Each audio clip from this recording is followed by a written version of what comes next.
Good afternoon, ladies and gentlemen. Welcome to the 2021 P4G Seoul Summit Forest session. My name is Olivia Lee, and I will be your host for the next 2 hours program. This special breakout session on forest, organized by the Korea Forest Service, is themed Forest for Global Net Zero and Peace. In response to the global climate crisis, the importance of forests as carbon sinks is all the more emphasized to achieve carbon neutrality goals by 2050 and to meet greenhouse gas reduction targets by 2030.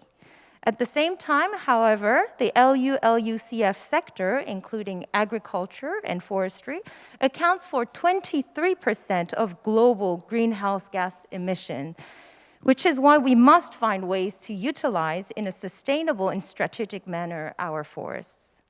Today's special session on forests will introduce the role of forests as carbon sinks and peacemaker and shed light on the programs and best practices in the global LUCF sector. This session will also allow us to meet forest policies in different countries, international organizations, private sector, and to contemplate furthermore on forest protection and utilization. First, we will have keynote speeches delivered by 4 distinguished guests under the theme of the role of forest in climate crisis. Please welcome Mr. Choi Byung-am, Minister of the Korea Forest Service, Dr. Chu Dong-yu, Director General of the Food and Agriculture Organization, Mr. Ibrahim Thiaw, Executive Secretary of the United Nations Convention to Combat Desertification, and last but not least, Mr. Chris Coons, Senator of the United States of America. Thank you very much for being with us today. And our first keynote speech will be delivered by Mr. Choi Byung-am, Minister of the Korea Forest Service. Minister Choi is currently playing a key role in presenting Korea's forest policy vision and direction. Today, his speech will be on forest strategy for net zero and peace. Please welcome Mr. Choi Byung-am to the stage.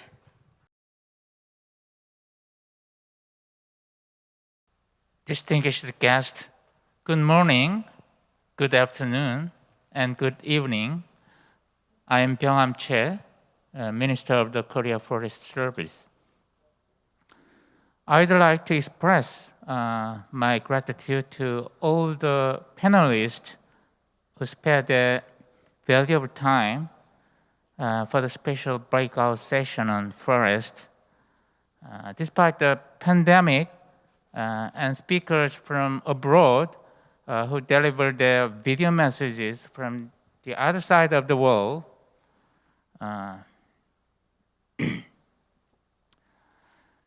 the world has been suffering from the COVID-19 pandemic, as you know, for over a year.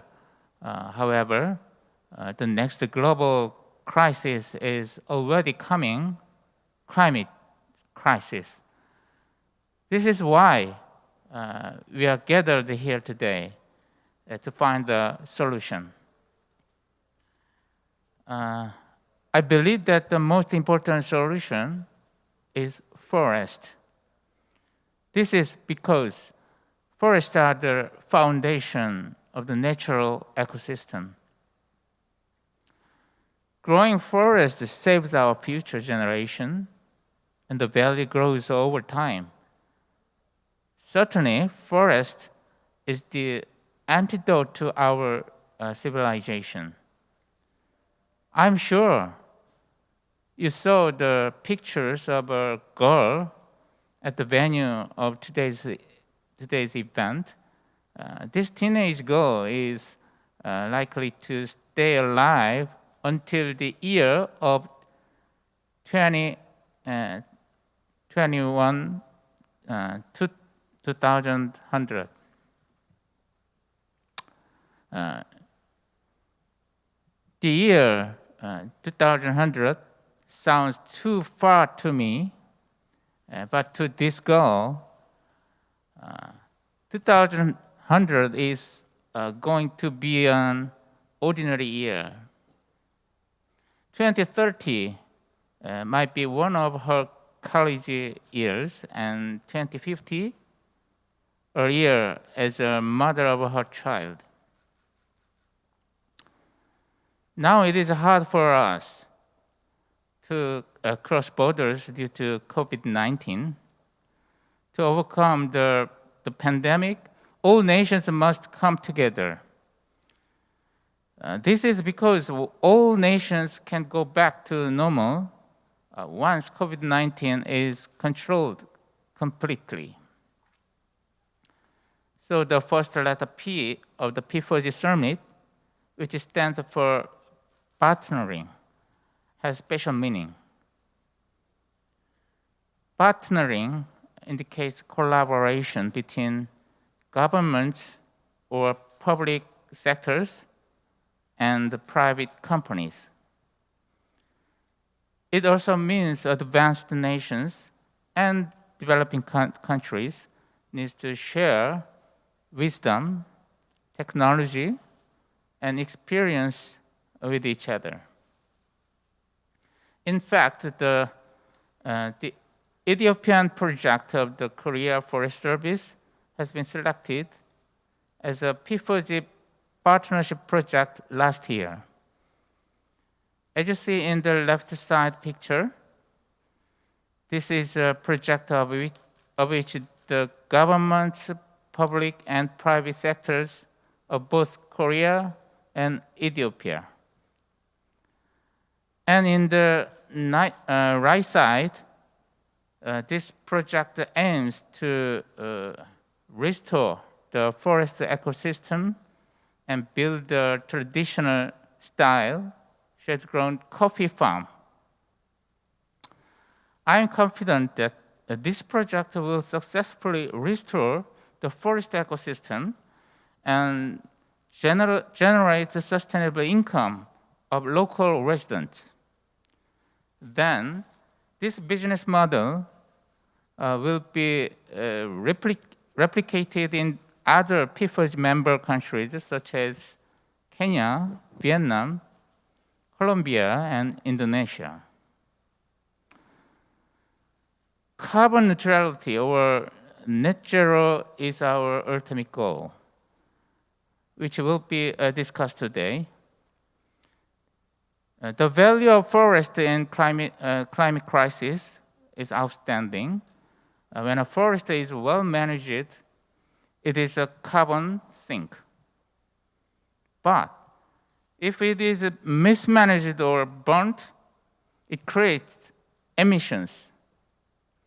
80% of land ecosystem biodiversity comes from forest. 75% of fresh water is supplied to cities through forest. The oxygen we breathe in is produced by trees. After all, forests are our life. However, we are losing our forest. The UN General Assembly declared 2021 to 2030 as the decade on ecosystem restoration. In 2020, the World Economic Forum launched the 1 trillion trees initiative, which is getting worldwide support. In last October, Korea also joined this global movement and declared a plan to achieve net zero by 2050. The Korea Forest Service has announced a draft strategy on how to utilize forests to reach net zero by 2050. We are gathering valuable insights from the stakeholders. Our provisional basic plan is to plant 100 million trees every year, totaling up to 3 billion trees in 3 decades. It's the same as every Korean citizen planting 2 trees on average per year. The evergreen forest of Korea will absorb 34 million tons of CO2 a year by the time we reach 2050.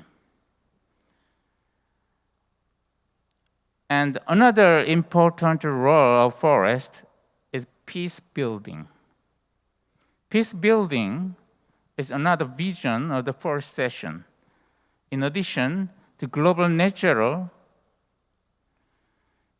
tree planting is building peace with honesty and sincerity. Just as the UNCCD Executive Secretary already said, Korea launched the Peace Forest Initiative at UNCCD COP14 in September 2019. Peace Forest Initiative is built up the belief that planting trees is building peace. PFI seeks to promote forest restoration of neighboring countries and different ethnic groups. Of course, the PFI contributes to meeting these SDGs. In closing, today's discussion is going to continue until UNFCCC COP26 in November and World Forestry Congress in May next year. I sincerely hope that the World Forest Congress next year will be the first event for all international forest leaders and experts to gather after the pandemic is over. I invite you all to the event. Dr. Wangari Maathai said, when we plant trees, we plant the seeds of peace and seeds of hope. I hope that the outcomes of today's talk will plant the commitment of finding hope and peace through forest. Thank you very much. Thank you very much, Minister Choi Byung-am, for sharing your insights and Korea's forest policy vision. Let us now watch a short video clip of the 15th World Forestry Congress that was just mentioned by Minister Choi.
Very nice and powerful video.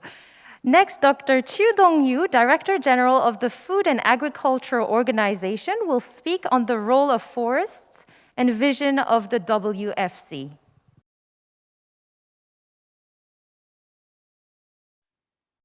Honorable Ministers, distinguished delegates, ladies and gentlemen, I congratulate the Republic of Korea for hosting this important event and thanks Minister Choi Byung-am for inviting me to speak.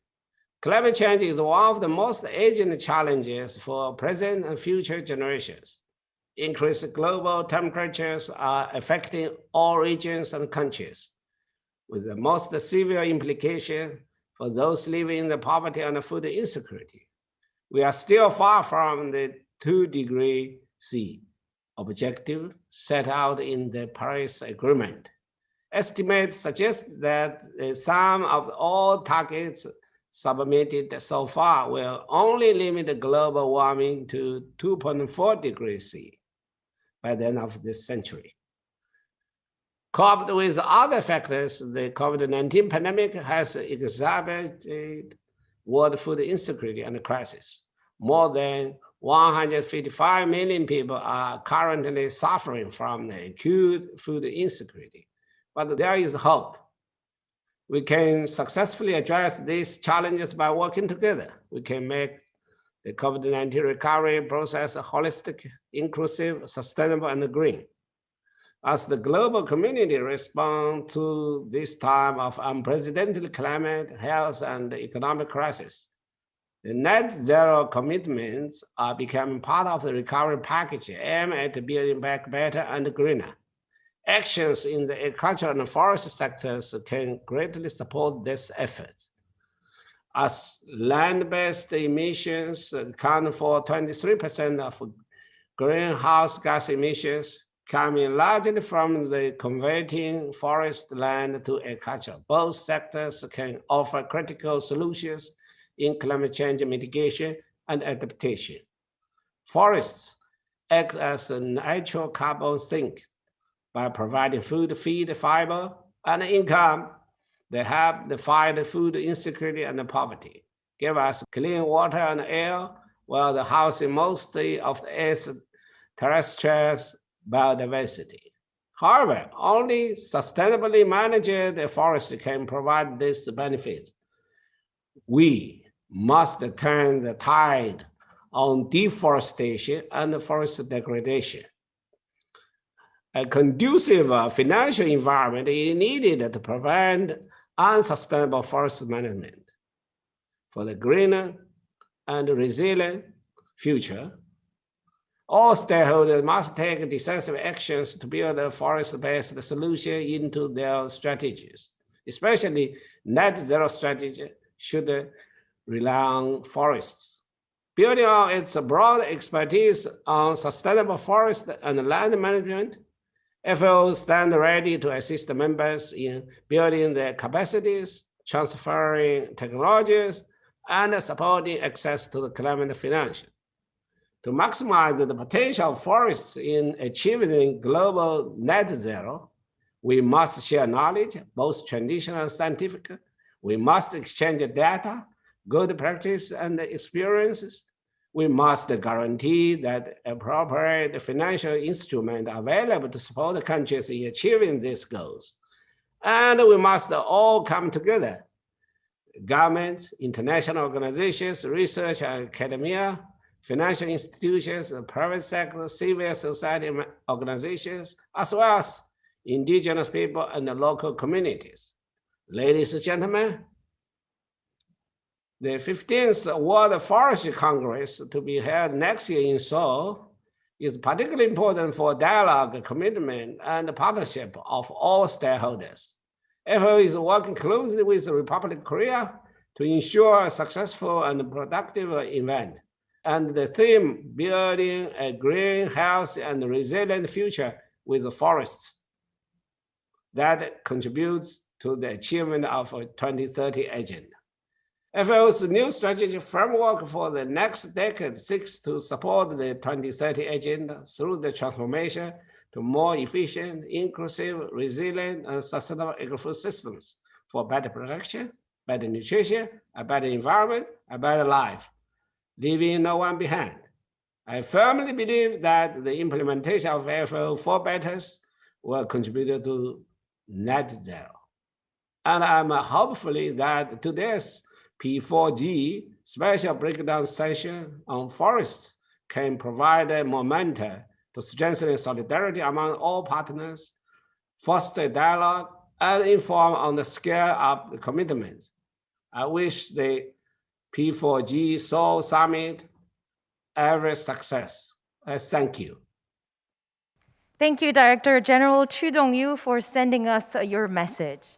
Moving on, Mr. Ibrahim Thiaw, Executive Secretary of the United Nations Convention to Combat Desertification, will make a speech on the vision and strategy of PFI, Private Finance Initiative, as a global policy program launched in September 2019.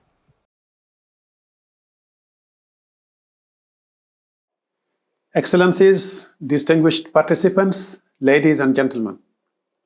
It is a great pleasure for me to join you here today. First, I would like to thank the government of the Republic of Korea for convening this P4G meeting, and in particular, this session on forests. The success of the Republic of Korea in managing and restoring its ecosystems is known worldwide. The case study serves as an inspiration, especially as we launch the UN Decade on Ecosystem Restoration. Departing from a break point where both the economy and the ecology of the country were on the brink of collapse, to being recognized as one of the most advanced economies in the world, while bringing the forest cover to 63% in just one generation. And as an active party to the UN Convention to Combat Desertification, the Republic of Korea has shown leadership on multiple occasions. First, from hosting the Conference of the Parties to supporting the most successful Changwon initiative, to the recently developed program called the Peace Forest Initiative, which was launched at the 14th session of the Conference of the Parties to the UN Convention to Combat Desertification in 2019 in New Delhi, India. First introduced by the Republic of Korea, the idea was welcomed by parties to the convention for its value for contributing to achieving land degradation neutrality by caring for our land and forest and contributing to our collective security and stability. Land is a foundation for life on Earth and a fundamental asset for humanity and rural livelihoods. We depend on land for our food security. Land and its ecosystems support our livelihoods and provides us with the clean water we drink and affordable energy. Sustainable land management contributes to mitigating climate change, reducing disaster risk, securing our health. The current pandemic and its zoonotic origin have starkly reminded us. Yet, more than 1/5 of Earth's land area is degraded, undermining the well-being of 3.2 billion people, half of the world population. Land degradation and deforestation are considered as a threat multiplier for insecurity and conflicts. With economic opportunities vanishing due to degradation and availability of natural resources, tensions and competitions are expected to accelerate amongst different land users. And distress migration might be the only option left for land-dependent communities. In fragile and conflict-affected countries, weak institutions and poor governance further exacerbate the degradation of land and natural resources, leading to a vicious cycle of instability. In politically unstable situations, the management of natural resources is even more challenging. Rapid reconstruction often neglects sustainable management of natural resources, undermining future peace. Climate change just adds fuel to the fire. Fortunately, the opposite is also true. Investing in land is also a tool for peace building. If we care for the land and the forest, the land and forest will in turn care for us, and they feed us. Land and forest support our collective well-being. Practical steps can prevent grievances from turning into violent conflicts. With the right institutions and governance systems in place to manage land efficiently, equitably, and sustainably, this is possible. Indeed, the shared management of water, land, forests, wildlife, and protected areas are frequently cited as examples of environmental cooperation for peace building. We can learn from past experiences where countries emerging from conflicts have addressed land and water issues effectively. They have laid the foundation for a durable peace. The most famous example of environmental conservation to mediate hostility between nations is the Cordillera Condor between Peru and Ecuador. But there are many more examples. These peace parks were established as mechanisms for bilateral cooperation when countries are coming out of a conflict. They are used to promote the social, cultural, and economic development of local communities in both countries. One could imagine similar shared management and resources across Africa, Asia, and other parts of the world. It would need a bold vision and flexible governance arrangements, but I have no doubt it would facilitate cooperation between the countries involved. I believe the Global Peace Forest Initiative can serve as a strong vehicle to promote well-being, peace, and prosperity. Thanks to the Peace Forest Initiative, we hope to support more countries, more communities to peacefully address their differences. It can provide a practical tool to facilitate exchanges and cooperation, forging broader and broader partnerships. Nature is a peace builder. Nature is a pacifist. Nature is an inherent unifier. It does not divide. We humans create conflicts. We waged a war on nature itself. This must stop for our own sake, for our survival. We are fortunate as the launching this year of the UN Decade on Ecosystem Restoration is a solid framework for these efforts. From a peace-building perspective, whether these differences become a source of division and violent conflicts or an opportunity for positive change and growth depends on how they are understood and addressed. Looking ahead, I wish to share that we are set to take bold strides to pull the Peace Forest Initiative to the level of a full global recognition with support and great success. I would like to take this opportunity to express my sincere gratitude to the government of the Republic of Korea for its support for enabling the embark on this ambitious journey towards sustainable peace and prosperity for all. I thank you very much for your attention. Thank you very much, Executive Secretary Mr. Ibrahim Thiaw, for raising awareness on land degradation, but also sharing your vision and strategy of this global policy program. Now our final speech will be delivered by U.S. Senator Mr. Chris Coons. Mr. Chris Coons will present the Trillion Trees and Natural Carbon Storage Act in the U.S., intended to restore forests in the United States and around the world to achieve carbon neutrality. Let's have a look at his message. Annyeonghaseyo. Hello, I'm U.S. Senator Chris Coons from Delaware, and I'm honored to be able to address you virtually at the P4G Summit in Seoul and to discuss the importance of global climate action.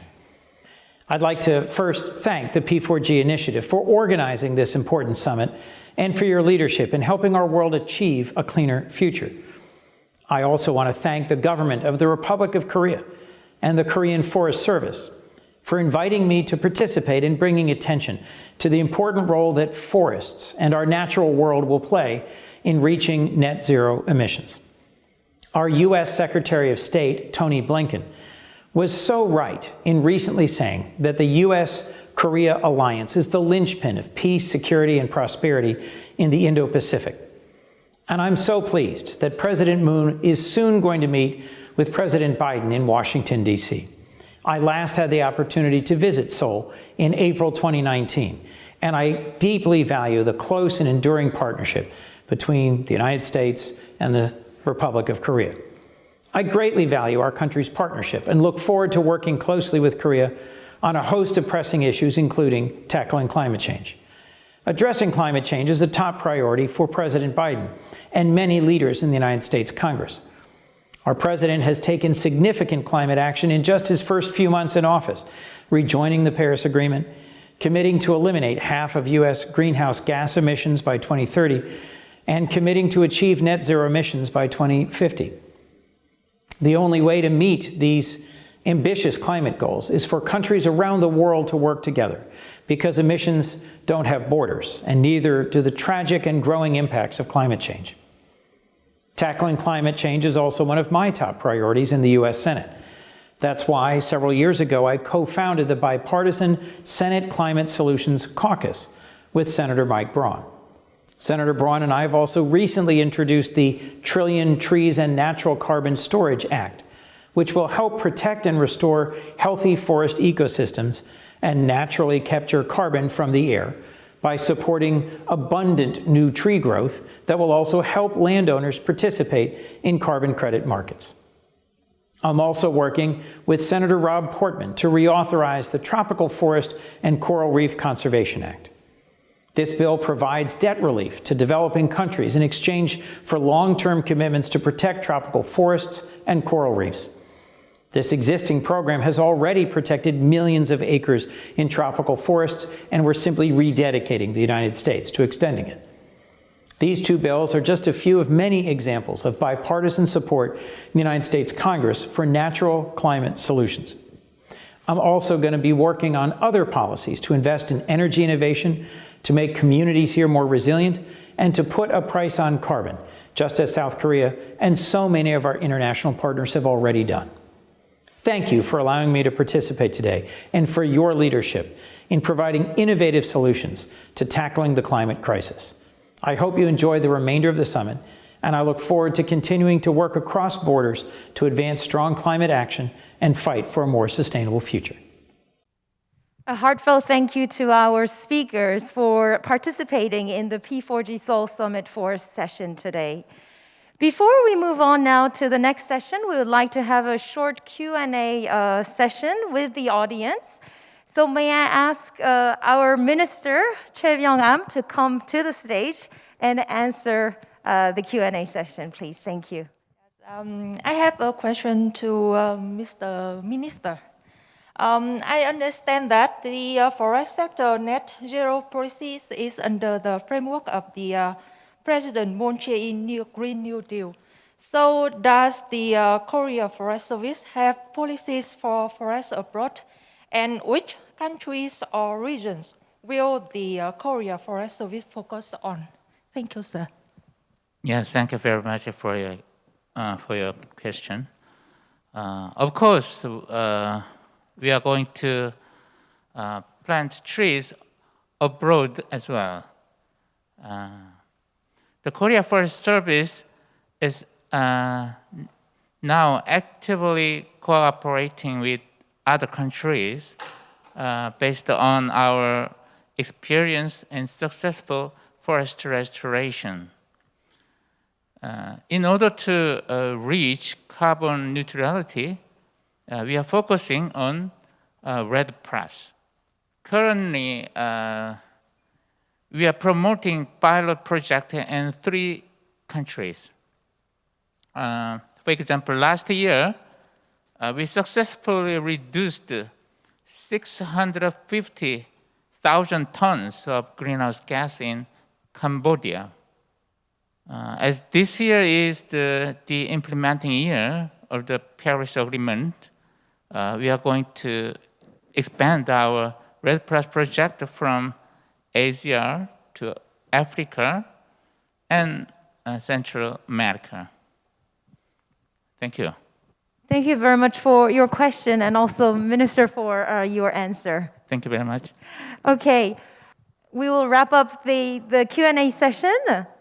And let us now welcome 2 more individuals for our topic presentations. Mr. Alex Rudy, manager of the World Resources Institute, and Mr. Kim Hyung-soo, founder and chief executive officer of Tree Planet. They will make presentation on institutions, policies, and cases of forestry use. Mr. Alex Rudy, manager of the World Resource Institute, has analyzed policies and legislative bills for forest restoration in the US and published multiple articles as well as research reports. Today, he will make a presentation on the opportunity of carbon removal from the trees and forests in the US and the legislative proposal. Hi, my name is Alex Rudy, and I manage work on natural climate solutions in the United States for the World Resources Institute. Thank you so much to the Korea Forest Service for inviting me to participate in the P4G Summit by video, and my apologies that I'm not able to attend the session live. It's an honor to present alongside so many incredible leaders on forest and climate change from all around the world. We now face the stark reality that reducing emissions alone won't be enough to stabilize global temperature rise. We also need to remove carbon dioxide from the atmosphere at a staggering scale. The Intergovernmental Panel on Climate Change made this clear in their 2018 special report on global warming of 1.5 degrees Celsius. To limit warming to 1.5 degrees, the global economy needs to reach net zero emissions by mid-century. Any emissions we fail to eliminate will need to be recovered directly from the atmosphere. Restoring atmospheric concentrations of carbon dioxide to safer levels also requires the planet to go net carbon negative, which will require carbon removal capabilities to continue to expand through the end of the century. Carbon removal can include both nature-based approaches and emerging technologies like direct air capture. WRI's research shows that an all-of-the-above strategy on carbon removal is the best approach to ensure we can reach net zero emissions by 2050. This is particularly true in the United States, where we have mapped out the cumulative amount of carbon removal that we believe is possible from various sources over that time. As this chart shows, the single largest near-term opportunity comes from tree restoration. If we start now, and scale up to the maximum potential over 20 years, tree restoration could remove 7 gigatons of carbon dioxide from the atmosphere by 2050 in the US alone. But what exactly do we mean by tree restoration? Well, it includes reforestation of cleared or disturbed land, certainly, but it's also much more than that. We found that restocking forests, particularly in the eastern US, where they've been degraded by unsustainable harvesting practices like high grading or insect infestations and disease, represents the greatest carbon removal potential. There's also value in integrating trees into agricultural land through silvopasture and other agroforestry systems, which build soil health and continue to produce food while increasing carbon removals. And finally, integrating more trees into our cities is critical not just for the carbon removal, but for a wide variety of other social and environmental benefits. Altogether, we could grow up to 60 billion new trees in the US by taking full advantage of these opportunities for tree restoration. These trees could remove up to 540 million tons of carbon dioxide per year from the atmosphere at their full potential. That's equal to all the annual emissions from the US agricultural sector. Of course, growing billions of new trees won't be easy or free. It'll require ambitious federal policy and investments from both the public and private sector. WRI's research shows that overcoming financial barriers to restoring trees at scale in the US will require new public investment of $4 to $4.5 billion per year, sustained over 20 years. The majority of that is needed for incentives for private landowners like farmers and forest owners, since about 90% of the tree restoration opportunity occurs on private lands. But there's also a piece that needs to go to federal agencies to address the backlog of restoration projects on federal land. Even with that amount of funding, though, there's no guarantee that the full benefits from carbon removal will be realized, and that's why federal policy requires science-based safeguards. These include ecological safeguards to ensure that the right trees are planted in the right places, with a focus on native trees in historically forested landscapes. It includes agricultural safeguards to make sure that tree restoration does not come at the expense of food production.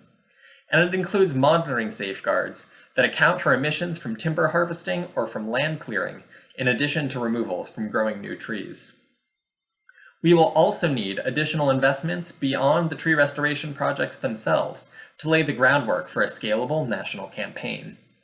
These needs include building out our tree nursery capacity, which would need to more than double just to accommodate new reforestation demand, as well as expanding technical assistance for private landowners and strengthening our national forest carbon inventory by using new remote sensing technologies like spaceborne LiDAR. There are several current proposals in Congress that would address many of these needs.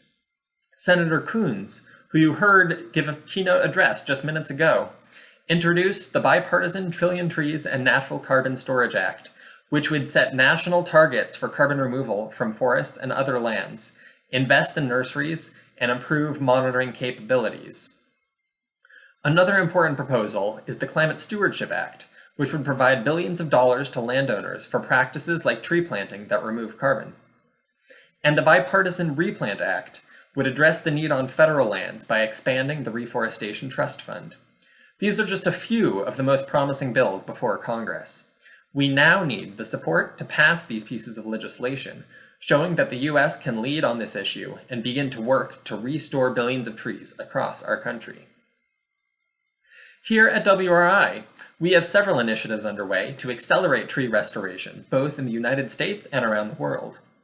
In addition to our research and support of federal policy in the US that I've drawn from today, we also engage states through the US Climate Alliance Impact Partnership in developing their own plans to remove carbon from the air through tree restoration and other natural solutions.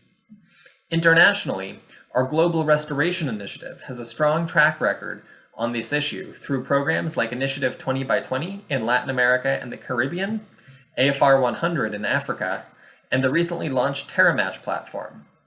In addition, Global Forest Watch has also become the premier tool to monitor forest loss around the world, showing the size of the deforestation problem that we must also solve in order for tree restoration and other solutions to have our desired impact on the climate. Thank you all so much for listening, and I hope you all will join WRI in working toward tree restoration as well as forest conservation, both in the United States and around the world. Thank you so much.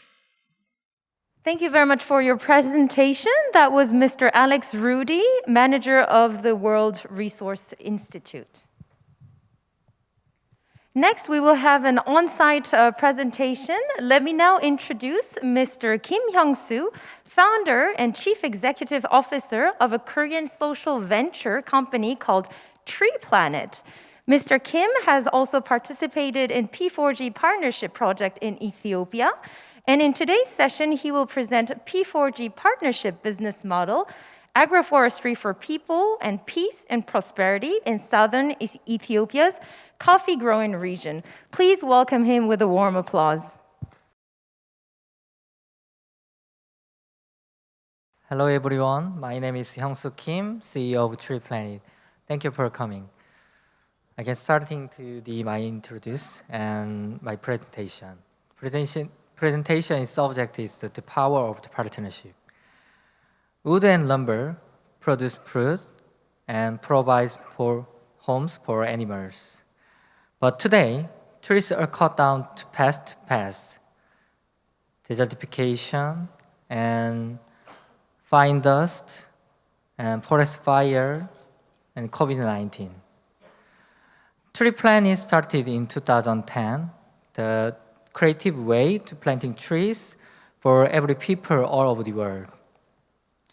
We built 300 forests with 100 million trees and planted 13 countries until the 10 years.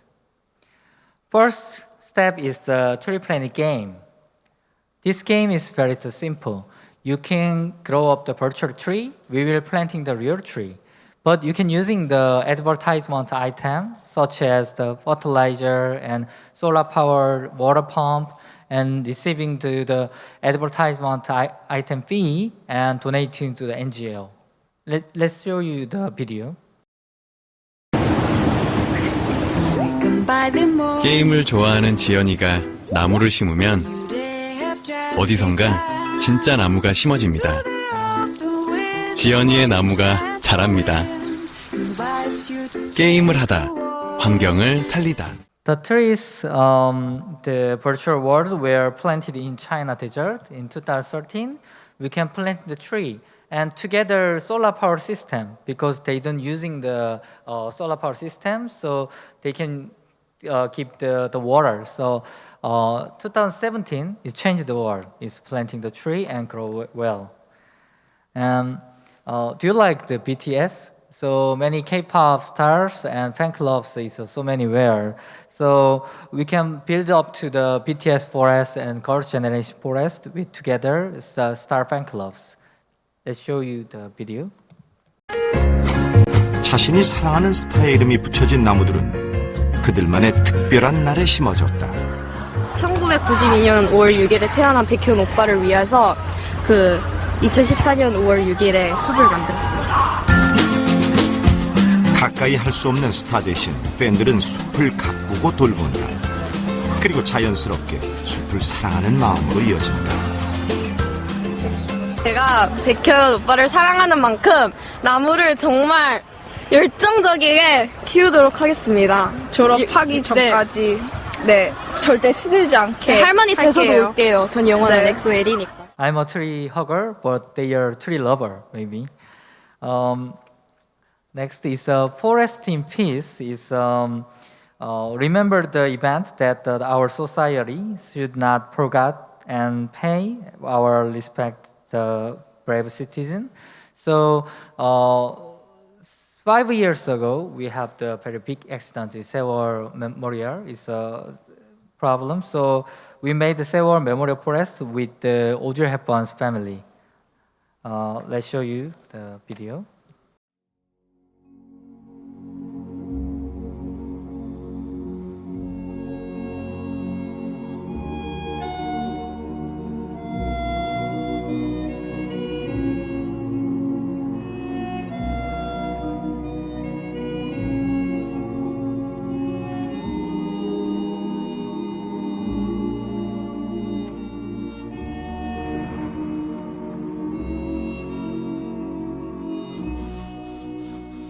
Thank you very much for coming.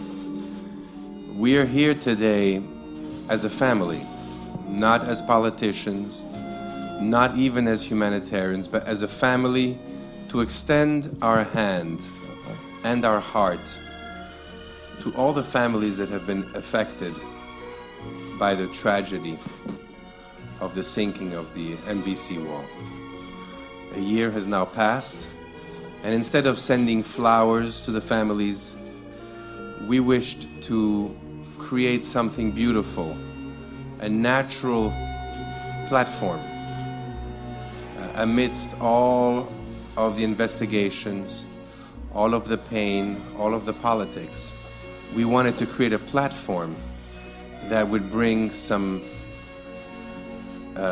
feelings of hope, comfort, and that would create a place from which everyone can work towards a future. We working together with the Audrey Hepburn's Children Foundation, and we built up to the Seoul Memorial Forest in Jindo. Next is collaboration with the Korean Forest Service and Make Your Farm. This is a crowdfunding program. You can crowdfunding, we can planting the coffee trees. The first step is this project to establish the eco-friendly coffee farms in southwest Ethiopia. Planting the coffee tree and shady tree together, and together is a solar power system and washing station. Is all of that. Coffees need to the shade tree. And this shade tree is making the natural fertilizer, and this is very organic and sustainable solution. We can making the crowdfunding, all of that sold out. So we're making the very high quality coffee reward. So with the Terra Rosa is Korea #1 the specialty coffee company. And this coffee is launched in the shared office. It's like the WeWork. It's 11 offices launched now. Let's show you the video. 커피라고 다 똑같은 커피가 아니더라고요. 그러니까 정말 어떻게 컨트롤하냐에 따라서 커피 맛이 엄청나게 크게 좌지우지되고 가격이 엄청나게 변동이 되더라고요. 똑같은 1kg의 커피를 사더라도 더 고가로 팔 수 있는 커피를 사는 게 낫지, 한국 갖고 와가지고 팔아봤는데 사람들이 맛없다고 다시 안 찾는 그런 커피를 사올 필요는 없는 거잖아요.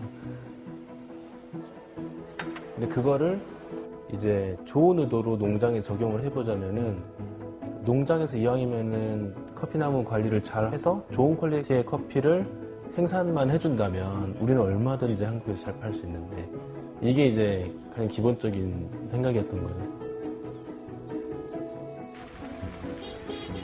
우리가 실행하는 사업 지역들에 가보면 길가에 각 국가별로 해당 마을을 도와줬다는 표지판들이 엄청 많이 꽂혀 있어요.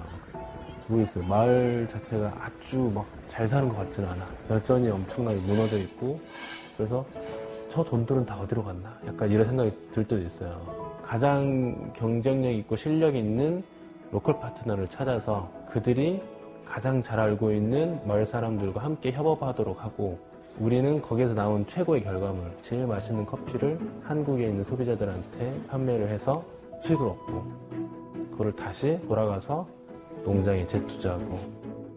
사실 가장 중요한 서클은 우리만 있는 게 아니고 트리플래닛, 농장, 농부들, 그다음에 현지에서 항상 함께하는 파트너들이 있어요. 전문가 파트너들. 이런 구조들이 있다 보니까 서스테너블한 구조가 만들 수 있는 거죠.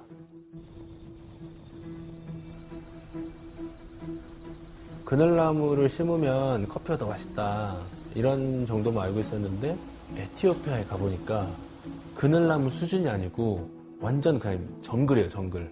그러니까 커피나무가 안 보여요. 그리고 거기에 있는 커피가 세계에서 최고로 비싸고 제일 맛있는 커피라고. 농장을 만들더라도 그늘나무를 한 그루라도 더 심어가지고 숲처럼 보이게 하자. 커피나무 숲, 커피 포레스트를 만드는 게 우리의 목표인 거예요. 더 많은 커피 포레스트가 만들어질수록 자연보호가 훨씬 더 많이 되겠죠.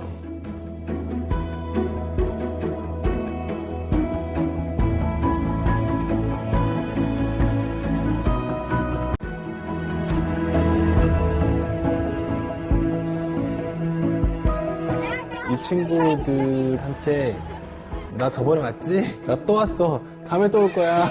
하면서 어떻게 보면은 뭐랄까, 그 후견인 같은 그런 모티베이션을 좀 줬으면 좋겠다는 생각이 있었어요. 네. 그러니까 좀 더 퍼스널하게, 그 형 또 왔네? 약간 이런 느낌으로. 메이크업팜은 어떻게 보면은 서로 행복하기 위해서 만들어가는 사업이니까, 농부들이나 우리나. As a result, Make Your Farm Coffee has the double average income level and developed the 20 tons coffee beans from the farm. We are a B Corp certified, and the Tree Planet is, forest social impact is 220 million US dollar, and we planting tree every day is 300 trees. We work together, Korea Forest Service and GGI, SK Forest together. I was an environmental documentary film director and became a social entrepreneur. So we had an excellent partner working together for over 10 years. Now our goal is the planting 100 million of trees, plant for. Thank you. Thank you very much, Mr. Kim Hyung-soo, for all your efforts and also your fun and innovative project. We hope to see more in the future. We will now have an additional Q&A session with the audience. So if you have any question on previous remarks, please raise your hands. And Mr. Kim will be delighted to provide some responses. Okay. Yes, here we have one question. Yes, thank you for your presentation, and all the examples were very impressive. I have a question about the. I've been wondering how the private sector participation is. can be increased in the global environmental issues, and what is the main cause of the participation? So what major company participate in the public-private partnership, and is there any problem while involving in the PPP as a private company? My presentation subject is power of the partnership. So because of the environmental problem is really big. So not just solving the social venture and alone, it's a government side and civil society. Everybody is not just alone. So this problem is because very big. So we're working together and partnership together. So we can solving this problem. So this is my cause. Yeah. So on a holistic perspective, be all together and work together Yes, for right. partnership. Any other questions? Thank you very much for your good presentation. I have just a simple two questions. First is, were there any challenges you faced while conducting a PFI project in Ethiopia? Second one is, how do you think this point should be supplemented in the follow-up project in the future? Thank you. Yes, P5 project is partnership is very well. So Korean Forest Service and Tree Planet and GGI, SK Forest is very well. But just one problem is environmental problem is COVID-19. So we didn't go into there, and we don't working with together, just a virtual meeting every day. So this is a very big problem. But second question is, but just we can going to there, and we keep going. So today's I talking about the Korean Forest Services officers. So how can we go there? So this is my question and my answer. Okay, thank you very much, and thank you very much, Mr. Kim Hyung-soo, for your participation today.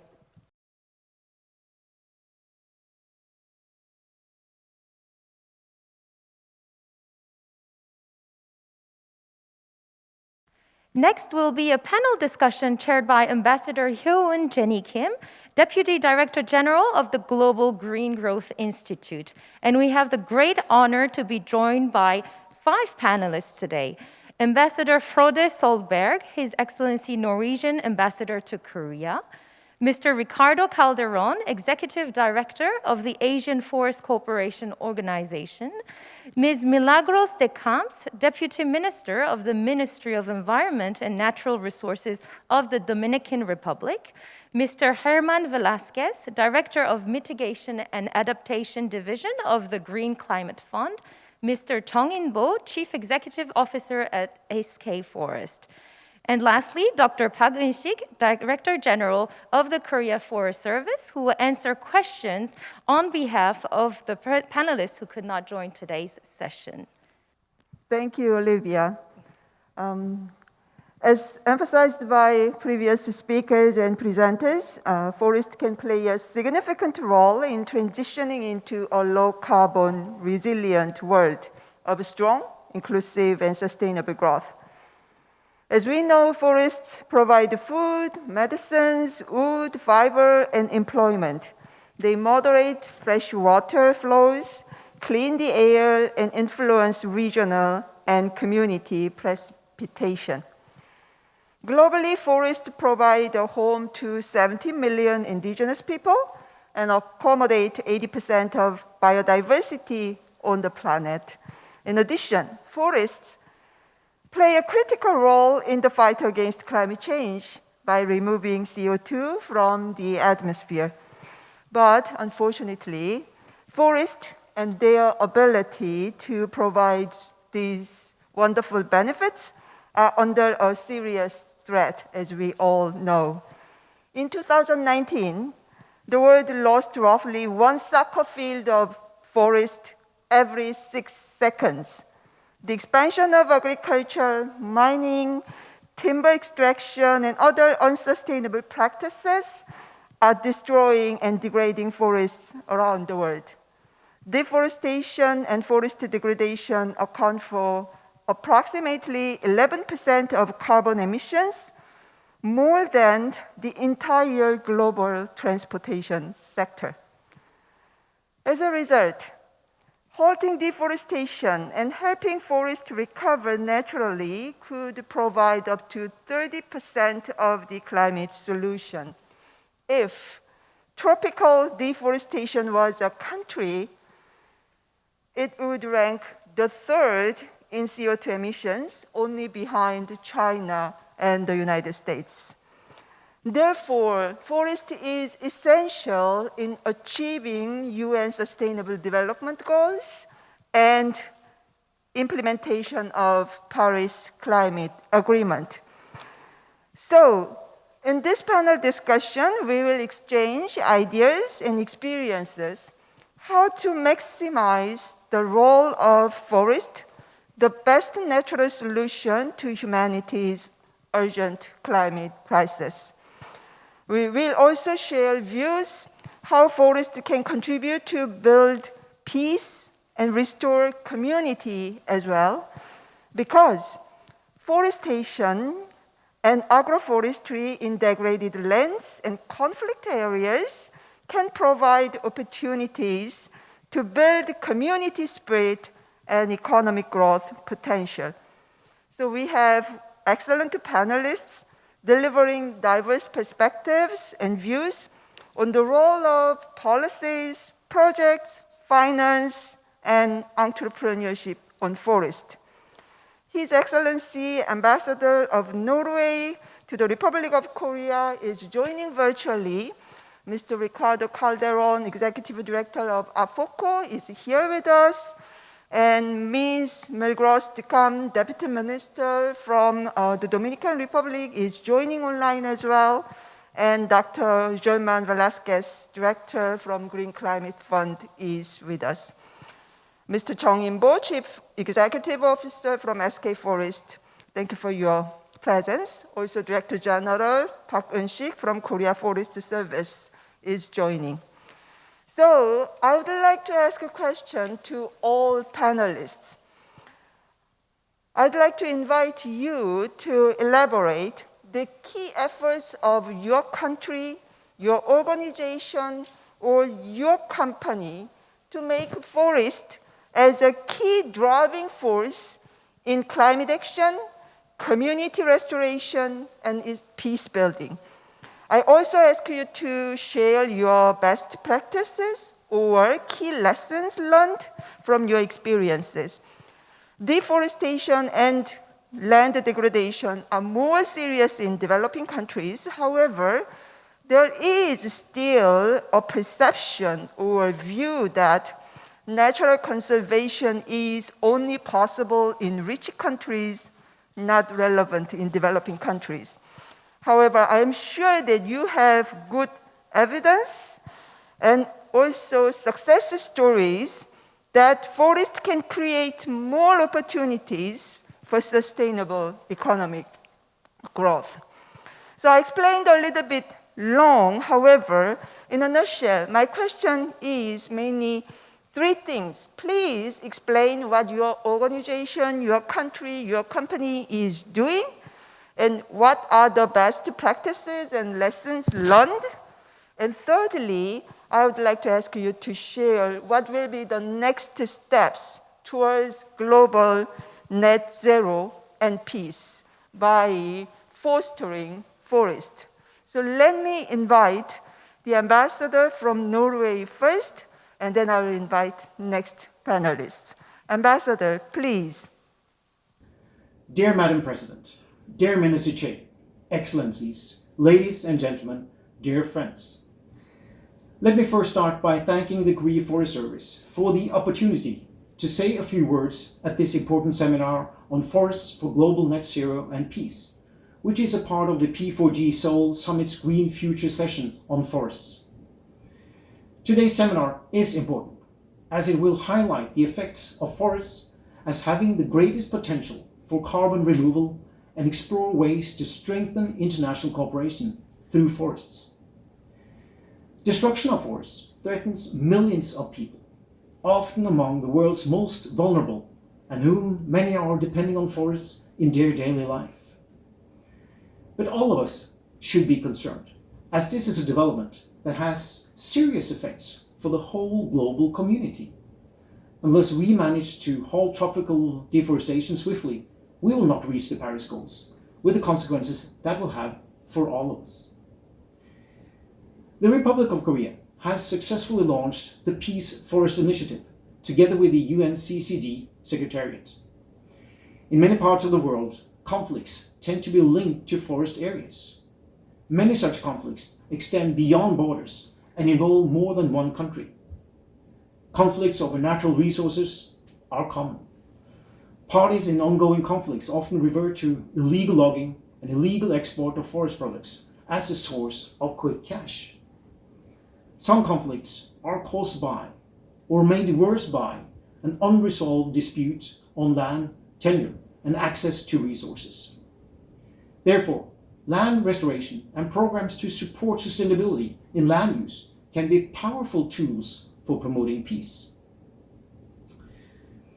We are very glad to see that the Republic of Korea has submitted its revised NDC and are stepping up to the net zero emissions by 2050 challenge.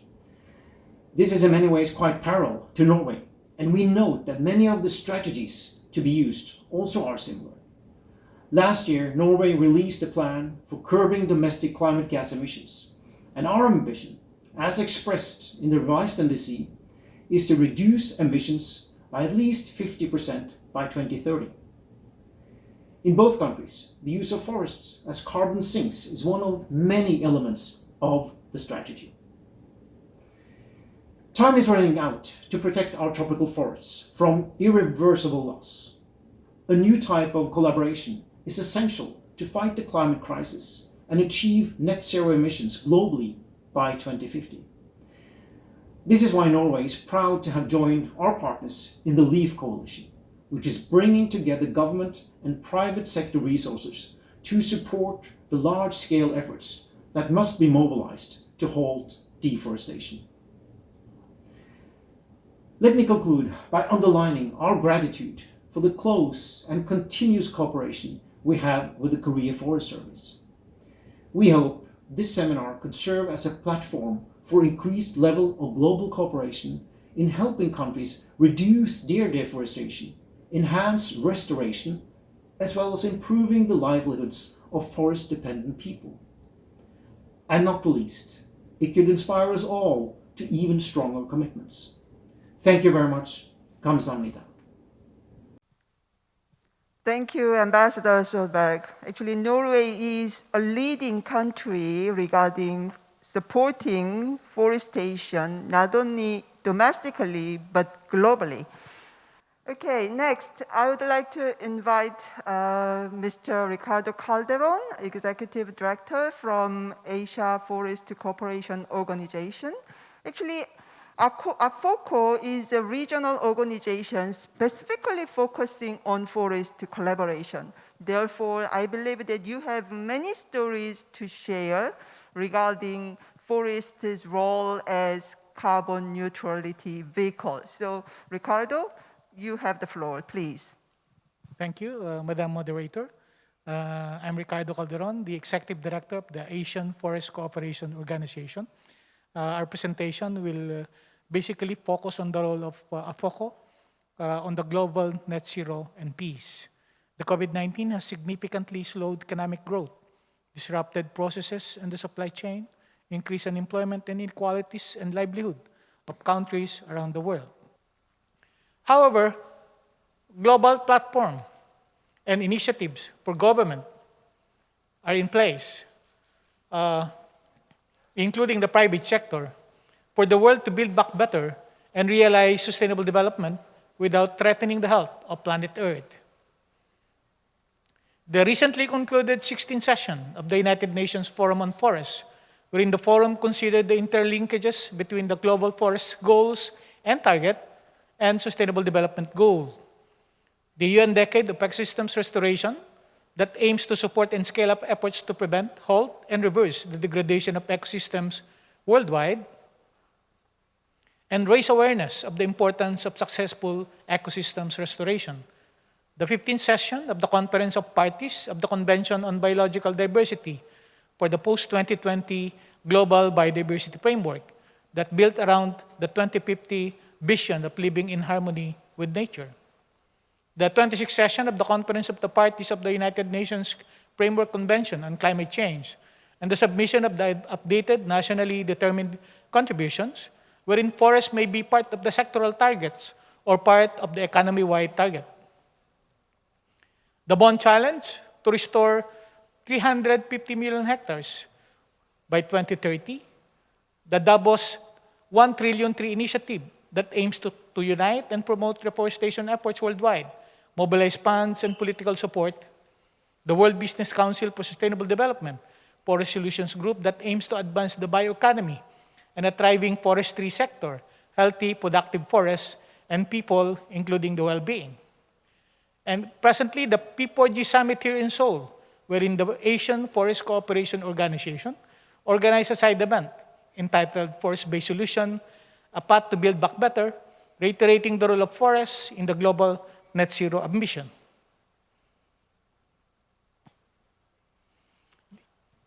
In the Asian region, the Asian Forest Cooperation Organization, with its 13 parties and 2 observers, envisioned for a greener Asia, resilient forests, landscape, and communities.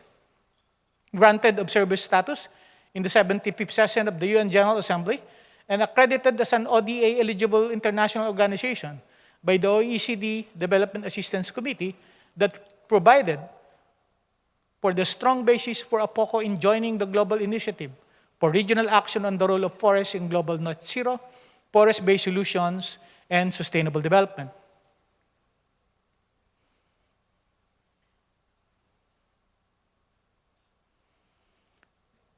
As far as the objectives of APOCO, we contribute to our member countries' actions on achieving the global forest goals of increasing forest cover of up to 3% worldwide from the current level of 31.2%, assist in policy development, develop adaptation and mitigation actions in implementing the Paris Agreement for the forest sector, and improving the livelihood of forest-dependent communities through the investment in economically viable forest enterprises. Our APOCO project funds and APOCO portfolio investments on landmark programs and regional multi-country programs fosters close cooperation and meaningful participation among our member parties. Our country-driven projects support country priorities under the country-specific national strategy.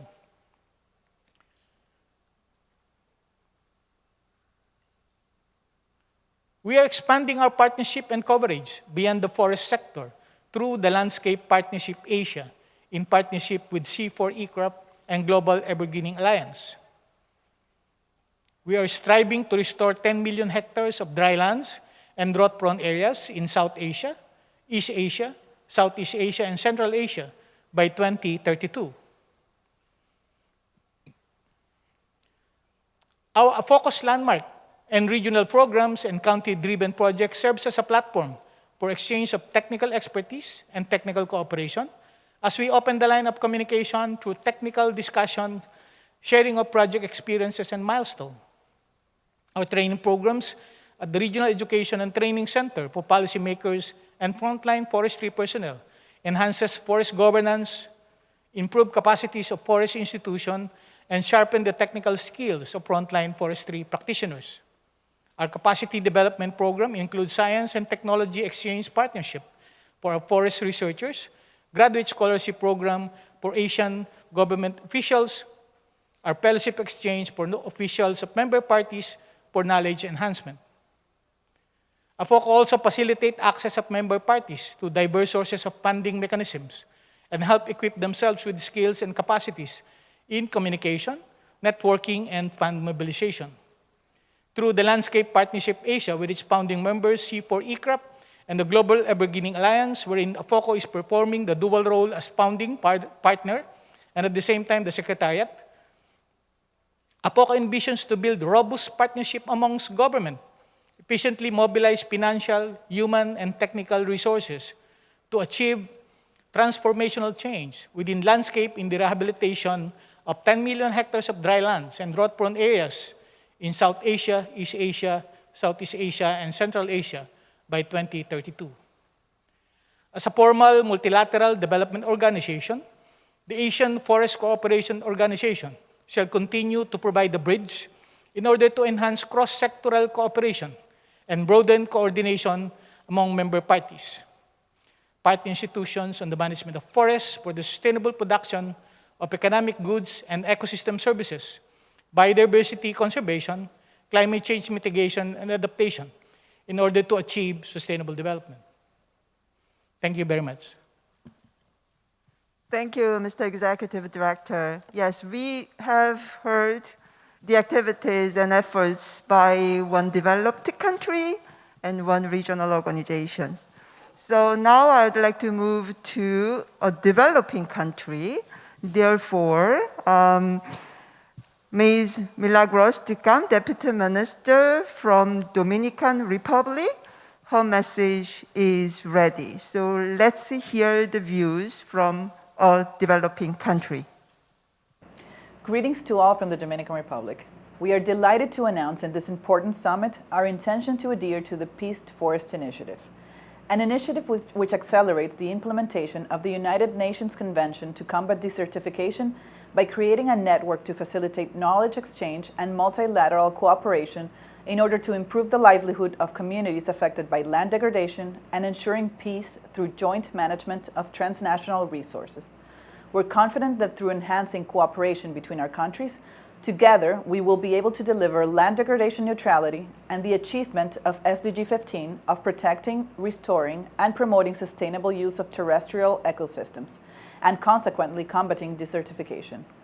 More specifically, our membership in this alliance will leverage some of Dominican Republic's LDN goals, which include, by 2025, restoring 30,000 hectares of dry forest with early signs of deterioration and incremental reduction of productivity, and by 2030, increasing forest cover by 8.5% through reforestation and conservation and reducing by 50% the total area affected by forest fires with emphasis in our border zone. These ambitions are in line with the global need for increasing the boldness of our climate actions to secure our net zero commitments while keeping 1.5-degree goal within reach. The Dominican Republic believes that in light of the 2030 Agenda and the Paris Agreement, triangular and South-South cooperation will play a pivotal role as effective mechanisms to address the mounting challenges of the climate crisis. In the case of the Dominican Republic and Haiti, as two countries sharing a common island, the impact of climate change cuts across our geopolitical boundaries and across social, economic, and political dimensions, therefore making us natural allies during the green recovery process to build forward better. In an encounter between the Ministry of Environment of both countries in January this year, we made a commitment to assist each other in the attainment of our goals in broad areas such as biodiversity, climate change, desertification, and forest management. In this context, working together within the Peace Forest Initiative not only will improve our governance of joint resources in a spirit of goodwill and collaboration, but it will also boost economic resilience and reduce vulnerability and disaster risk in our border. In a recent monitoring to determine areas affected by desertification and drought in the border, we identified important areas of opportunity related to soil erosion, land use conflict, and water availability and quality. In these communities, an interdisciplinary approach is all the more important, as environmental degradation is inextricably linked with poverty, migration, low technology, and traditional and cultural practices. Some potential activities for a PFI project would be creating a baseline and collecting accurate data of forest-related and other environmental indicators, implementing pilot projects of climate-smart agriculture, creating opportunities for sustainable tourism, strengthening participation mechanisms, restoring critical areas for biodiversity and water production, and creating awareness around soil degradation. There are already strong commitments at the highest levels to make every effort to tackle deforestation and desertification and reduce risks of resource conflict between our countries, which will need to be coupled with sound policymaking and institutional coherence, efficient multi-level coordination, access to finance, the creation of an investment portfolio, and innovation and technological transfer. We hope that this P4G Summit, and especially this special breakout session on forests, can deliver strong results and bolster the will of a broad range of actors to achieve green growth, climate change action, and the global goals towards 2030. Thank you, Ms. Deputy Minister. Thank you for sharing your country's strong political willingness to restore forest and also your support to Peace Forest Initiative. So although Dominican Republic is a developing country, I'm quite sure that in forest, you are a leading country globally. Now, I'd like to move to next panelist, Dr. German Velasquez, Director of Mitigation and Adaptation from Green Climate Fund. So, Dr. Director, actually, Green Climate Fund is a fund uniquely mandated to support developing countries' climate change action. And I'm sure that forest is a critical part of your organization's portfolio. Therefore, if you are going to share how GCF is supporting developing countries regarding forest, what are the success stories, what lessons your organization has learned, it will be very, very helpful for other developing countries. So please go ahead.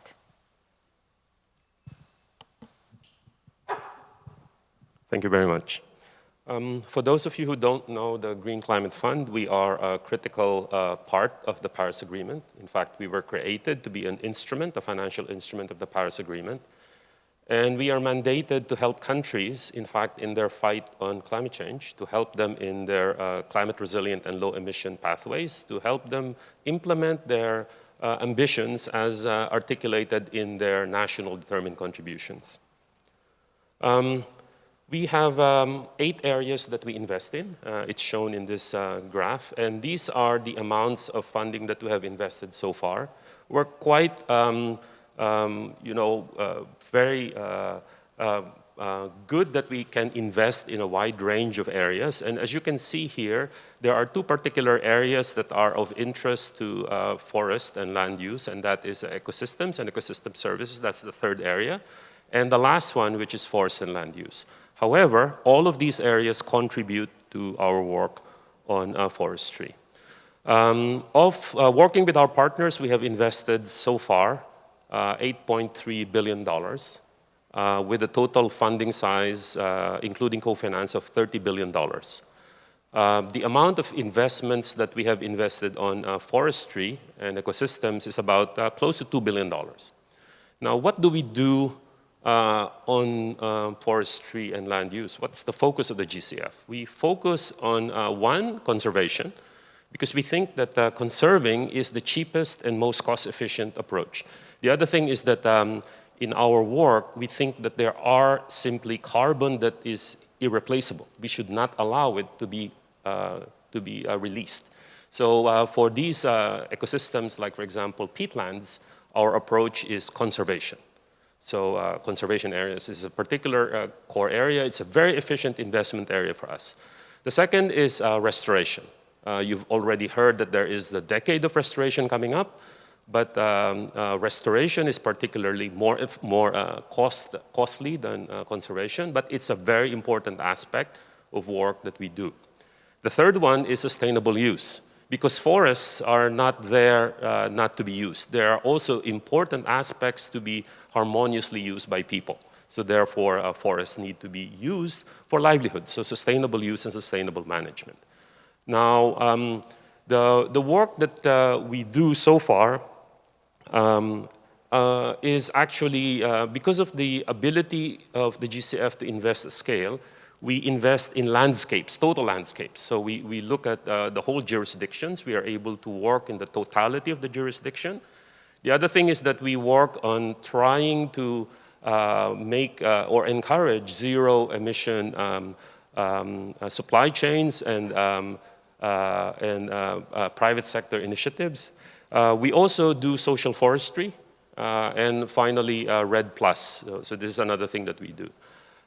We invest in small entrepreneurs. We invest in small and medium-sized enterprises, but at the same time, we also invest in engaging and leveraging private sector. So those we all do. The other thing that's very important for the GCF is we put people at the heart of our investments, because forestry is about people. And it's very important that we, in fact, target people, and we have a very strong indigenous people policy, because we believe that forestry needs to be working hand in hand with people. So safeguards and protection is at the heart of our investments.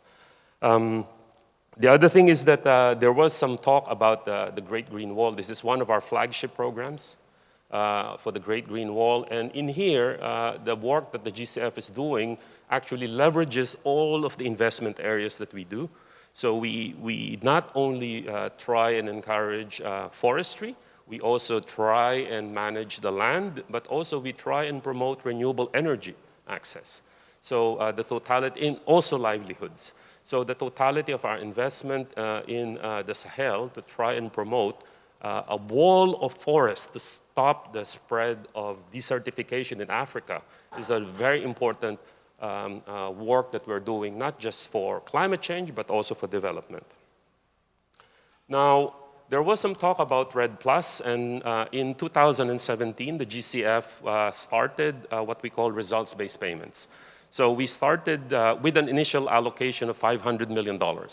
So we pay $5 a ton for emission reductions of countries, and so far, we have invested in 8 countries: Brazil, Ecuador, Chile, Paraguay, Colombia, Indonesia, Argentina, and Costa Rica, producing about 100 million tons of emission reductions so far.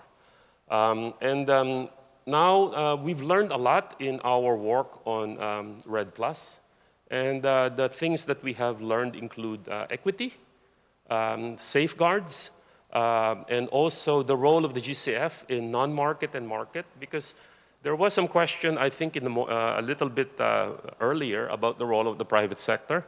We are also asking ourselves, what is the role of GCF on how do we encourage private sector in forestry investment?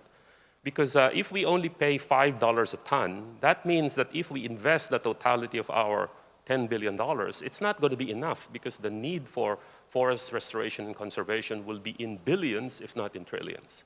So the only way is to get the private sector to invest. And one question is that why would the private sector invest in forestry?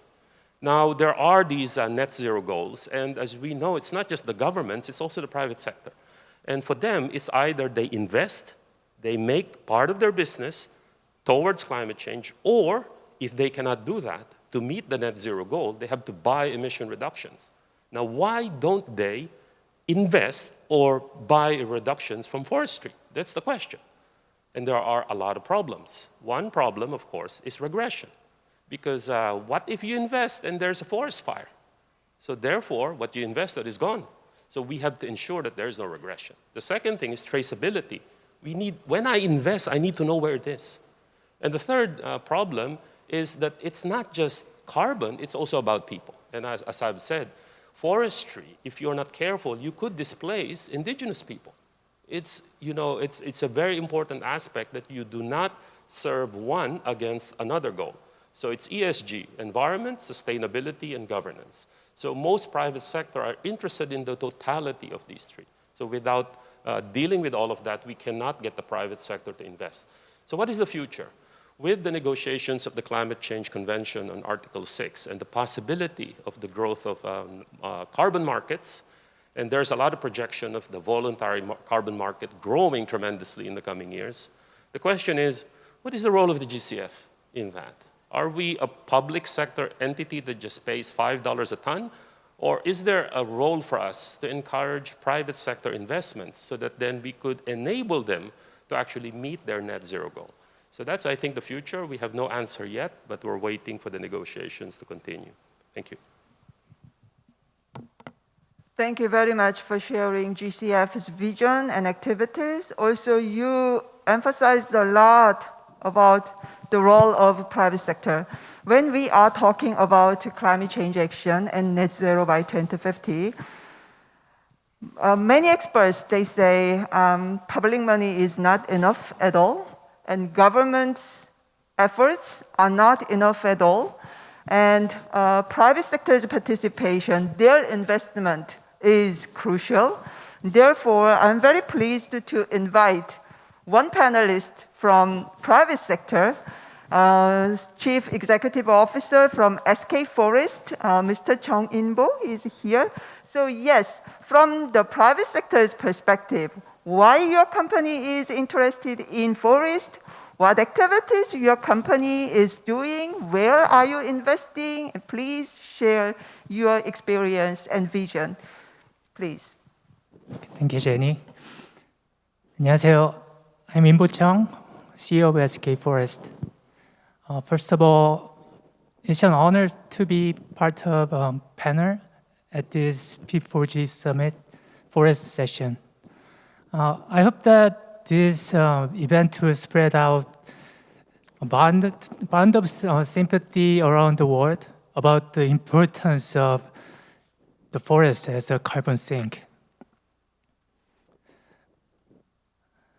As you know, SK Forest is one of the largest forestry and landscape architecture company in Korea, established about 50 years ago. Back then, Korea was one of the poorest countries in the world, and people used trees as means of heating and cooking. As you can see in the picture above, there were almost no trees in the mountains. Our former chairman, Jong-yeon Chae, in SK's terminology, he designed the future of Korea by planting trees in the devastated mountains in deserted area, and by providing full scholarship for higher education to students with potential to become world-class leader in all walks of life.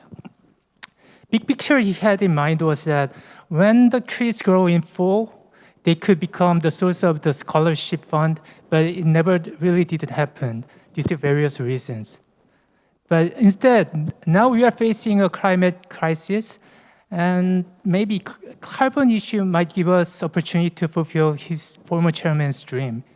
By all means, maybe it's fair to say that the social value and ESG management that SK pursues today began with the afforestation of former chairman. In recent years, SK Forest and SK affiliate companies worked together to make our world full of greener landscape. We started our overall project by building forests and parks in the dry Uzbekistan Navoye area, and we restored some Tunisia's corkwork trees as well. In Vietnam, SK Innovation employees visit multiple times a year to plant mangrove trees alongside the coastline. Since May 2018, more than 160,000 trees have been planted on 40 hectares. And also, SK Forest with many partners started AR-CDM project for first time in Korea to restore 75 hectares of land that had been neglected as just a pasture. Well, some of you may have already heard of SK efforts to collaborate and win together with the stakeholders.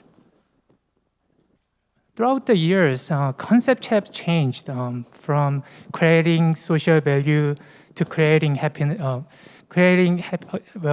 stakeholders' happiness to creating social value. And now we are more focusing on ESG management. Well, having said that, to meet minimum environmental requirements, SK is planning to offset all of Scope 1, 2, and 3 emissions by 2050. We are pursuing every method possible to meet the goal, but as you can see, still there are quite a gap to fill. MBS is one of our focal areas to enlarge the amount of carbon offset.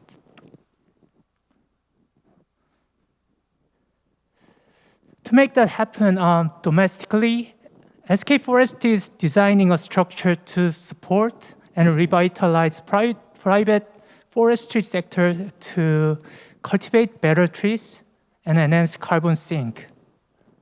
Within better trees, within frame, we are hoping to make a carbon credit trading to companies in need to attain net zero targets required by vendors in value chains. All in all, if this endeavor happens, it will help Korea meet the net zero goal by 2050.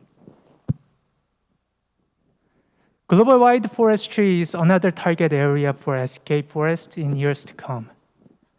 Now we are collaborating with KFS and counterpart countries to select suitable sites for RED+ and ARCDM projects. We have no limitation for selection, but for now, we are mainly looking into South Asia, South America, and Africa. Also, we are developing eco-friendly businesses that can respond to climate change and sustainable life. As you all see, socio-economic changes brought up planetary needs. We are constantly studying changes around us to capture the opportunity and provide just-in-fit products. Furthermore, we are transforming all of our existing business into eco-friendlier and more vegan to meet new generations' expectations. And last but not least, we are planning to open up our assets and infrastructures to more people to enjoy and experience and realize the importance of the forest and trees via camping events and pop-up gardens. Thank you all for listening to our stories. 감사합니다. Thank you, Mr. Jung, for sharing your company's vision and activities. I believe the former chairman of SK Group, Choi Jong-hyun, he was indeed a man of vision because he invested a lot to natural resources and human resources. And during his time, there was no term like ESG. However, now ESG is a new norm and principle of private sector's activities. Therefore, I congratulate your company for leading the efforts of ESG now. So we have heard the perspectives and views from governments, international organizations, and private sector. So I think it's time to invite from audience, if any audience member has questions or comments towards the panelists. By the way, I would like to emphasize that Director General Park Eun-sik from Korea Forest Service is here. And I particularly thank the Korea Forest Service to organize this special session, which is very relevant for the purpose and vision of P4G. Therefore, if anyone has a question to Director General Park, please address him. So let me open the floor to the audience. If you have any question or comment, please raise your hand. Identify yourself first and then address whom you are asking questions. The floor is open. Yes, young lady, please. Thank you for giving me a chance. I'm Eun-ho Choi, working at National Institute of Forest Science. I have a question to AFCO. When we think about post-COVID-19, climate change, biodiversity, and other things, as you know, forest is one of the best solutions to handle this kind of situation. So, what is AFCO's strategy or priority with your parties to contribute to this worldwide issue? Thank you. Thank you for that very nice question. Actually, COVID-19 has effectively somehow affected some of our field activities. But despite the challenges of COVID-19 due to the limited travel, we have constant communication with our member parties in the implementation of our restoration projects. We are focusing now on the program-oriented approach as far as our development of our project, so that there will be more collaboration and discussion among member parties that could serve as a platform also for our exchange of expertise. We're still doing our capacity building activities despite COVID-19, although virtually, but this is based in Seoul, also with the challenge in Myanmar right now. But despite these challenges, we were able to function normally and achieve what we are supposed to do, and at the same time provide the capacity building program for our member parties on policy development, program development, forest restoration, and other forest-related activities. Thank you. Thank you for the question and your response. Any other audience member? Please go ahead. A gentleman at the front row. Yeah, thank you. My name is Orlando Panganiban. I'm working at the AFOCO Secretariat, and my question goes to Mr. Jerry Velasquez of GCF. Sir, it is very interesting to note from your presentation, especially on the GCF portfolio on approved projects on RED+, that Indonesia, who coincidentally, member of the P4G and also a party to AFOCO, maybe there may be some good reasons why they, avail RED+ project. And your answer is indeed worth sharing to our members, so that in the future they can also avail us when they are ready. And if possible, an organization like AFOCO would like to assist. How can we do that? Thank you. Please go ahead. Yes. Many thanks. To be able to access results-based payments, countries need to do 3 steps: readiness, implementation, and monitoring and verification. Then they need to get this verification from the UNCCD Secretariat. Once it's verified and technically then counted on how much the emissions that they are able to actually get payments for, then they send it to an institution like the GCF. We have our own scorecard that we then assess on how much we are able to pay them. You will notice that most of our countries that we have paid so far are in Latin America, because Latin America are more advanced in their processes on this. Some of the Asian countries are just now coming online, and then African countries are coming, not too long, but they're coming also following this.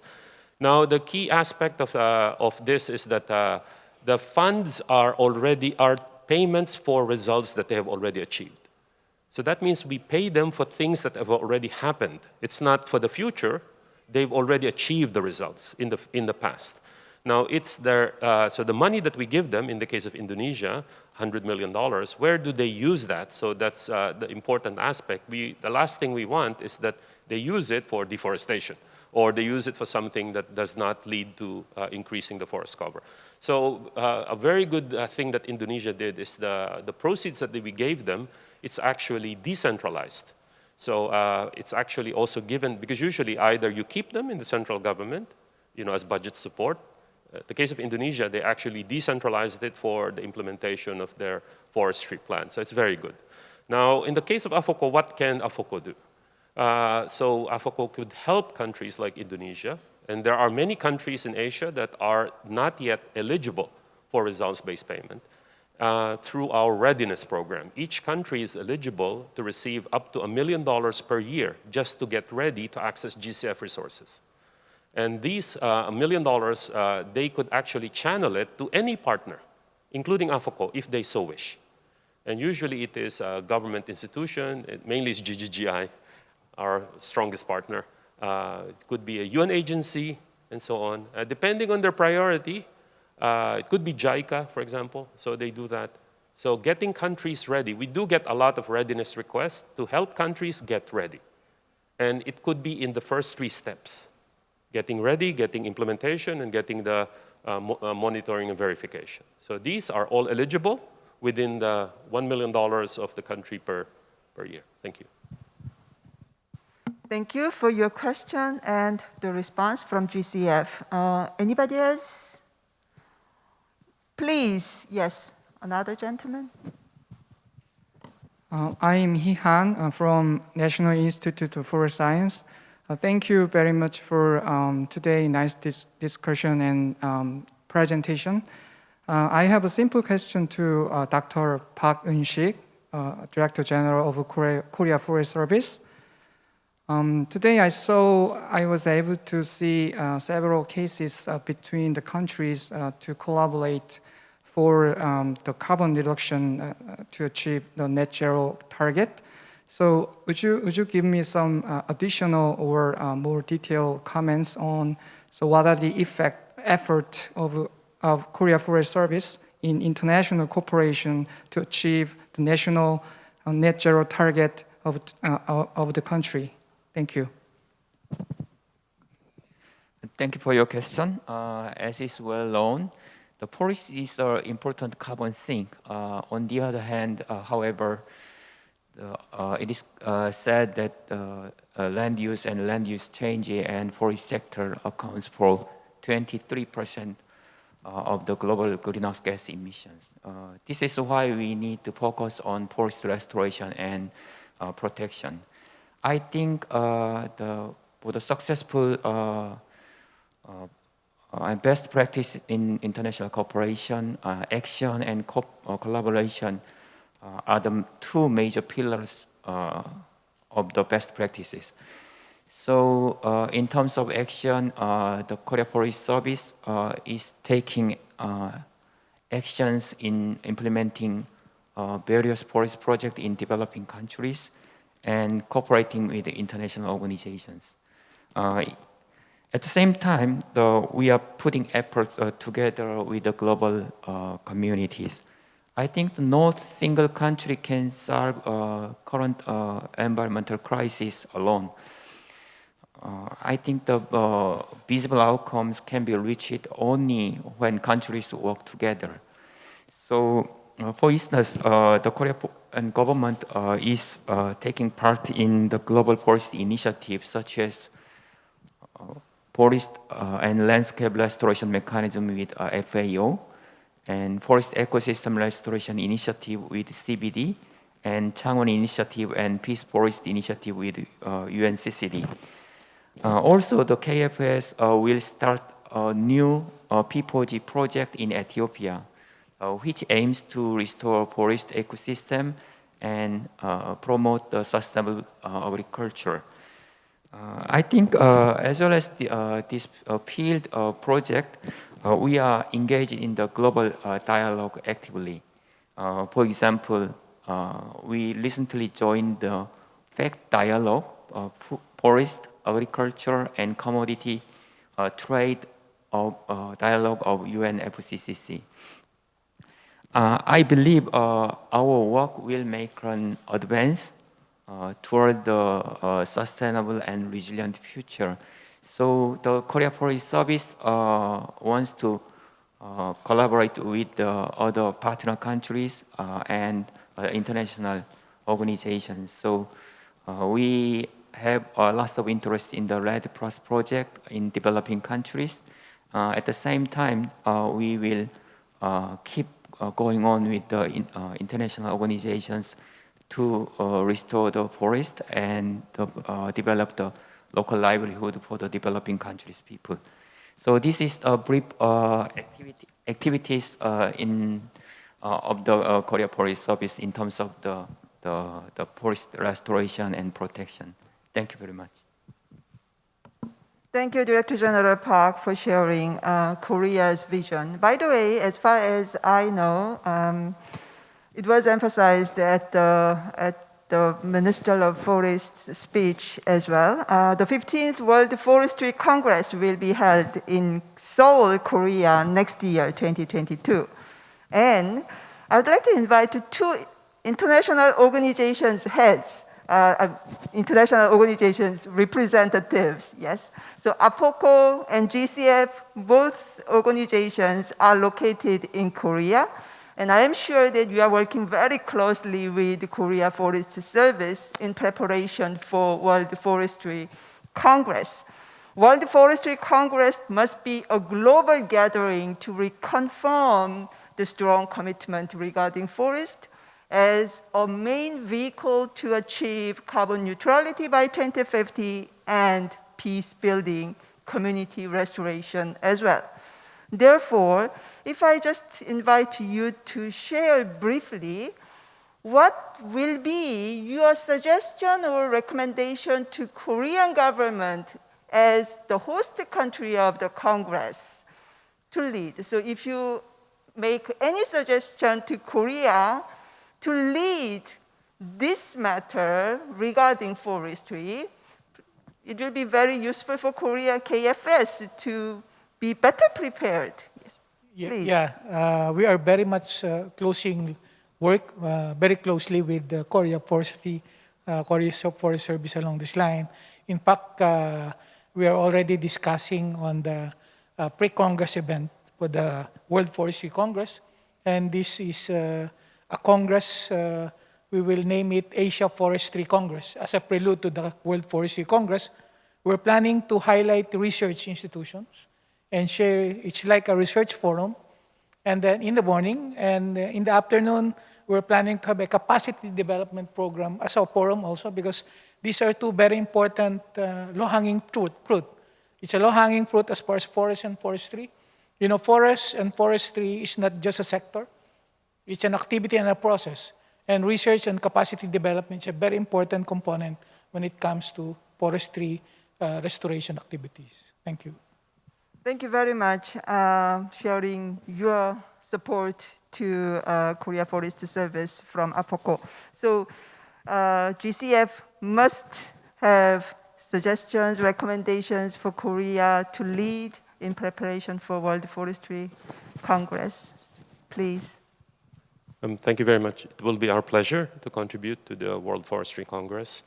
From the GCF side, we would be more than happy to share the lessons that we've learned over the past several years of our investments, especially on REDD+, results-based payments. There's a lot of lessons learned. It would be very interesting for us to understand how the evolving carbon markets, market, non-market instruments will play a role in forestry. So I think we would be more than happy if this is a topic to contribute to that in the Congress. Thank you.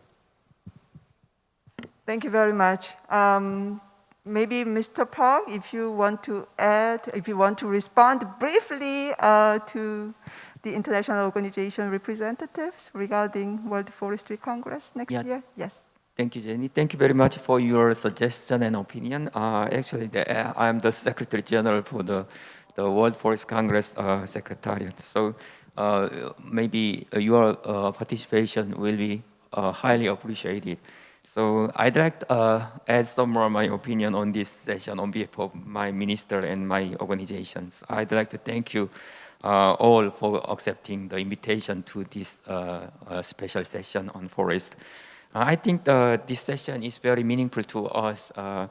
Today we were able to see how much important forest is in achieving global net zero and peace. So it is clear that this session has been a great opportunity to share the global effort to address climate change. So also I'd like to ask for your continuous support and interest in the global forestry sector's effort, particularly the 15th World Forest Congress, which will be held in May next year. So thank you very much. Thank you, Director General Park. So at this session, we all confirmed that planting tree is planting a better future. So let's make carbon neutral, peaceful future happen by planting trees, by conserving forest. And I thank all speakers, panelists, and audience for your excellent contribution and inspiring presentation as well. So I'd like to bring this session to the end. I wish all of you stay in a good health, and let's meet in World Forest Congress next year in Seoul. Thank you. Have a good day. Have a good afternoon.